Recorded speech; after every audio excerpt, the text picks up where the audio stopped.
Absolutely. All right, let's get on this next game, though. Detroit Lions going into the Chicago Bears. Both teams looking a little bit better. Bills put up a big old fight against Miami. Lions got a nice win, one of their first wins in a very long time against Green Bay, if I remember correctly. Nick picked them last week. I would like, if the Lions actually lost to Green Bay, I think I would like them more here. But getting that divisional matchup against your older brother that's been beating you down for years, getting that victory, you're going to do what Dan Campbell said in his interviews. I'm just going to go home, sit down, relax, and have a beer. So, I think they're happy that it's kind of almost like a content in practice all week. Everyone's riding a high, where the Bears still want to prove something. They're still trying to get that win behind Justin Fields, who's been improving. And then one more thing to add is the last two opponents the Bears had with Miami and then Dallas, the weeks prior, both those teams faced the Lions. So the Bears, I think, have a better game film of the Lions because they're basically watching them, to prep for their team coming in. So I think the Bears are going to be more prepared here. Yeah, I'm going Bears too. Absolutely delighted with what the Bears have been doing with Fields finally. And confidence is growing within him. Got him a weapon to work with. You got 2 weeks now under the belt for Chase Claypool practicing with the team. The two-headed monster with Montgomery and Herbert. I think you're going to see as the season goes on, it's going to be more and more of Fields maturing. The defense, losing those pieces, losing your Quins, it's tough for Chicago's defense, so I think this could be a heavy point game, but there's nothing in my sights that says the Bears shouldn't win this, given how well that they played against the Cowboys and then played even better against the Dolphins the next week. I look for Fields to start throwing the ball more and more too, because people are going to start getting scared of that run. The safeties are going to cheat up and stuff, and they're going to be doing a lot more spying. So I'm going Bears this week.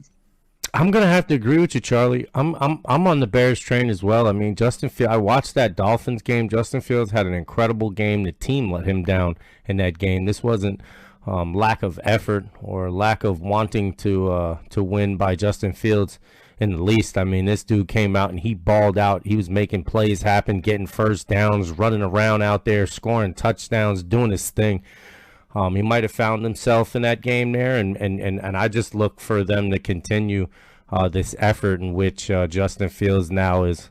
When you start playing like that and the whole team sees you play like that, I mean, it's just just kind of like what Brady says, like they got something to prove, and so does Fields. I mean, I think they're going to carry it on. And, moving forward, this Bears team is going to get exciting as long as they hit on this draft coming up. And, you make sure you dot all your I's and cross all your T's in free agency and try and shore up the guys you got on the squad to keep that continuity. I can't express that enough, too. You don't want the roster just keep flipping every single year, because you could have talent and the pieces there, but you're not keeping them, so you don't know, I don't know how about you, Nick, but I'm going the Bears. So this is a tough one for me. This is like a squeaker for me for sure. And it's a tough pick for me because I like what both of these teams are doing. I like the direction both teams are moving. I have all year. Unfortunately, the Lions have been a little disappointing. Unfortunately, their defense is just not that good. But as much as I want to agree with all you guys and pick Chicago with Justin Fields, I think it's the smart pick for everyone listening. I think Chicago is the smart pick, but I am going Detroit Lions. I just like the points that they're able to score with their offense, and I think Chicago's a team that they can continue to do that on. But I do think Chicago is moving in the right direction as well. One guy I want to point out for the Lions is, Khalif Reynolds, if I said his name right.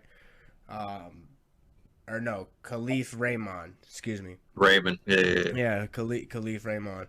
I feel like he's going to have an explosive game. A couple of guys out, him being the number 2 guy next to Amon-Ra St. Brown.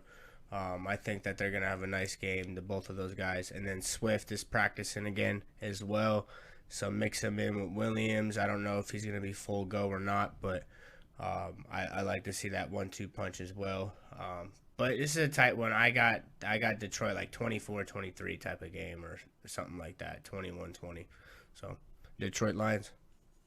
Yeah, both these teams are trying to learn how to win. There's talent there. We all see a lot of good things from both sides of them, but getting W's and starting to put those under your belt, that breeds that confidence and just knowing how to do it when those tight games come up instead of coming up on the short end of the stick all the time. And that's been the Lions all year long. They've been close. They've been game all year. It's just they haven't been able to close the door. And the reason why they can't close the door and the reason why I picked Chicago to win this game is their defense. 427 yards a game, 278 yards passing, 148 yards rushing a game, letting up 29.3 points a game. People are scoring on you. I mean, that's literally completely way more than the Chicago Bears are have been doing a game. But that's why I see that they're going to put up numbers and they're going to put up yards on this Detroit Lions defense because they don't close. They're letting people score 30 on them. That's not, that's not good. You're only putting up 23 points a game. So the defense is really bad for Detroit. That's also the reason why I went in the direction I went. Lions should be able to run the ball against the Bears, though. Both the Cowboys 2 weeks ago and the Dolphins had a lot of success doing that. And the Lions have been very good, even though Swift hasn't been a major part of that. Williams has absolutely balled out over the past couple of weeks since Swift went down. So if the Lions can control the ball and Goff cannot turn the ball over, because, I mean, if there is a strength of the Bears the Bears defense is definitely the secondary with Brisker and Jackson back there. So as long as they can maybe win the turnover battle, Chicago's been prone to turn the ball over. You might be right, Nick. It might be a Lions upset. Yeah, I was just going to add because, we touched on how, we say the Lions offense is doing pretty well and their defense has been bad, but since getting embarrassed by New England, they take the bye. It's been the opposite. Their defense has been holding them in the games, and they haven't been the offense they were at the beginning of the year. Right. I mean, the Dallas game alone, the Dallas game alone was like 9-3 at halftime. The only reason they lost is because Goff threw 3 interceptions inside, on his side of his side of the territory there. And it was easy money for Dallas to put points up. But still, they scored less points. Those teams, Miami and Dallas, scored less points on the Lions than they did the Bears. Miami had a much easier time moving the ball on the Bears than they did the Lions. No how. Yeah, but Miami was also trailing the Lions, and the Lions were at home. Lions were up 17 points real quick, and then that thing just disappeared. Which Miami's been doing that to everybody this year. So I mean, that's here nor there. Yeah, I was just saying ever since that bye week, the Lions have almost flipped their script, and one of these weeks they're going to get it right, and then they're going to go on a couple winning streaks.